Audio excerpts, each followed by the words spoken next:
Okay, let's go back to our developing story in Sudan. This 24-hour ceasefire expected to be implemented tonight following days of violence there. What is the status of it? Let's see if we can cross back live to our correspondent, Patrick Oyet, who is joining us from Juba. Patrick, good evening to you again. I hope you can hear me. I think let's just keep it very, very simple. Just give us a status update on what action is being taken in Sudan and the integrity of the ceasefire tonight.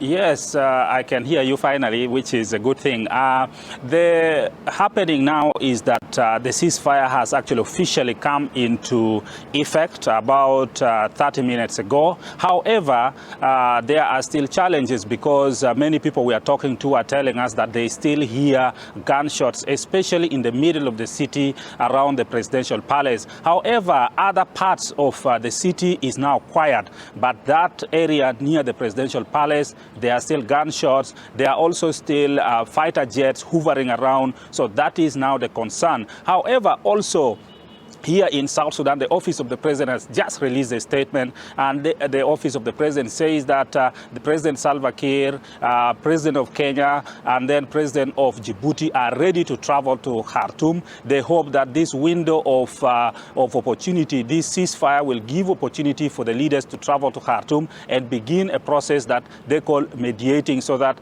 this violence can totally come to an end. So many people are hoping that this will really play a positive role, because also some people are stuck in homes where there are no water, no food, no electricity. Some markets have been totally destroyed. So if the 24-hour ceasefire really holds up, then at least people will be able to restock. And also it sets a precedent where maybe a longer ceasefire could later be negotiated. You talk about the shortage of water. The hospitals, we understand, also reportedly short of medicines. This is a really important period ahead, these next 24 hours or so, to be able to do that replenishment work. Just before we let you go, talk to us about the impact of the conflict in the region, more broadly speaking.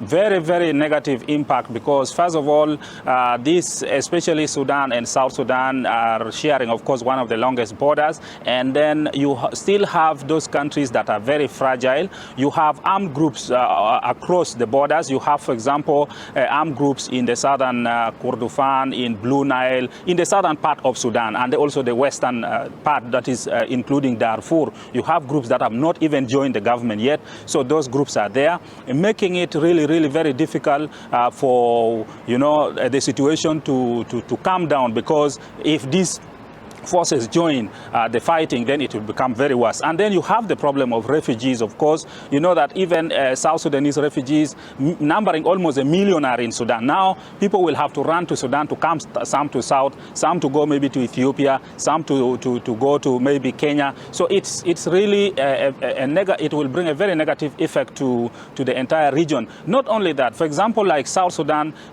depends a lot on oil.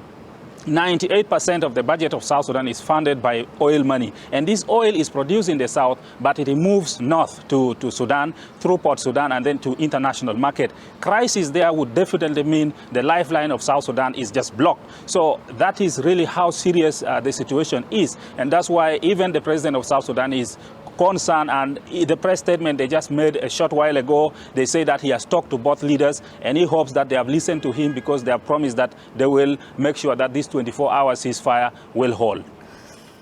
So it tends 24 hours ahead as the region comes into the kind of conflict that Patrick was describing to us earlier. A number of forces at play and a number of interventions being made overnight to try and see to it that ceasefire holds. SABC News correspondent Patrick Oyet giving us the latest from the capital, Khartoum.